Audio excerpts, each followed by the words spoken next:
When Scott Brooks walks into the gym at St. Elizabeth's Arena to catch a Capital City Go-Go game, the players can't help but notice.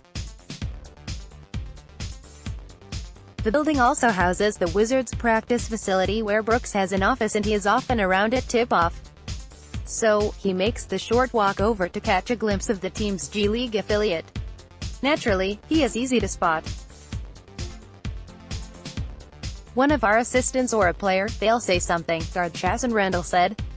"You've always gotta be on your A game.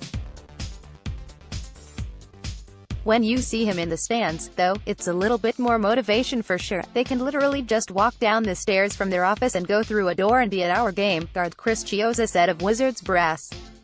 "It just adds a little more fire to have a good game." Brooks knows the feeling.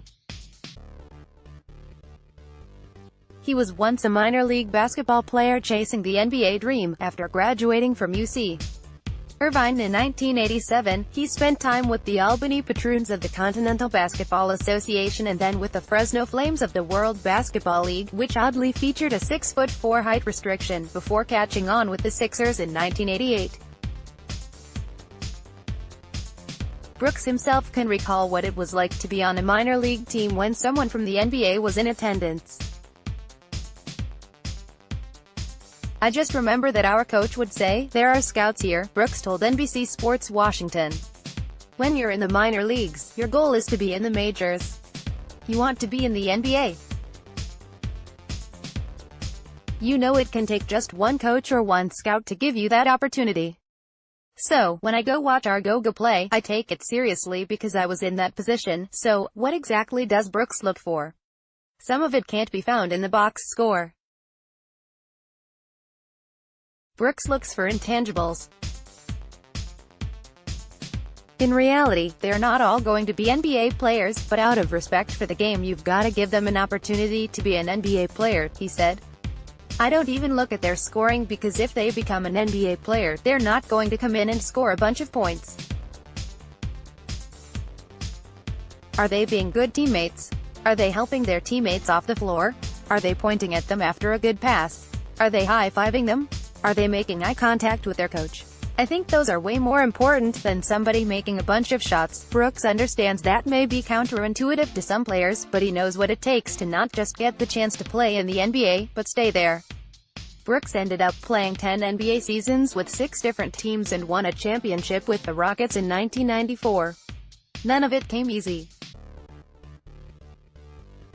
Brooks got his first NBA gig after a tryout in the Loyola Marymount Summer League in Los Angeles back in 1988. He borrowed $400 from a booster at Irvine. "I don't even know if that was legal at that time," he joked. The games were early in the morning and listed at 5'11", he played small forward. Brooks was on a team of free agents that faced NBA players and he was told there would be many scouts in attendance. "All that were in the stands were your girlfriend and your parents," he said. But the Sixers saw him and gave him an NBA contract. From there, he never looked back. "I had my 1-800 calling card that my mom paid for when I was 22 or 23 years old. They thought somebody stole it because I called so many people that night. I was told I made the 76ers.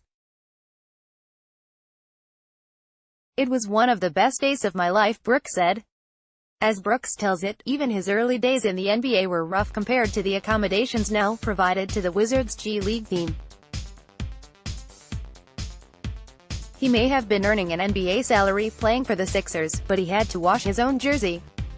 He also had to wash the uniforms of veteran teammates. "There were many times where I kept my jersey on in the shower. I shampooed my hair and I shampooed my jersey at the same time. You wring it out, you dry it. I was Maurice Cheek's rookie and I had to take care of his jersey as well," he said.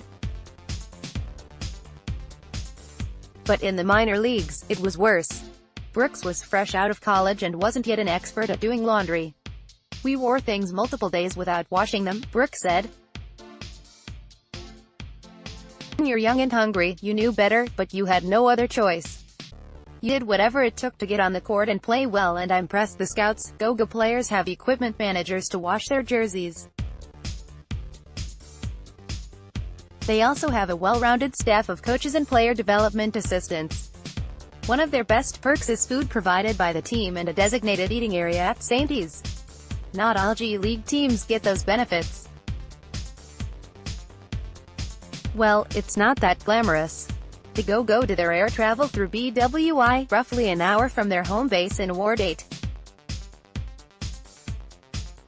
That has led to some John Candy and Steve Martin-like adventures. For instance, when they played the Windy City Bulls in December, they had to bus an hour from the Sears Center in Illinois to Midway Airport, fly to BWI and then leave for Washington on a bus from Baltimore at 1 a.m. That's a far cry from the charter jets some players enjoyed at big-time college programs, like Chiozza at the University of Florida. Sometimes an NBA call-up will require Go general manager Pops Mensah-Bonsu to drive players late at night to airports for flights back to Washington because the rental car is registered in his name. But, as Brooks can attest, it's all worth it. Finally realizing the NBA dream makes you appreciate the steps it took to get there. Brooks did it in Randall, after spending much of this season in the G League, now has a guaranteed NBA contract. I love stories like that, Brooks said of Randall, who like him went undrafted. It's definitely earned. Nothing was ever given to him. For others, the journey continues. More Wizards news.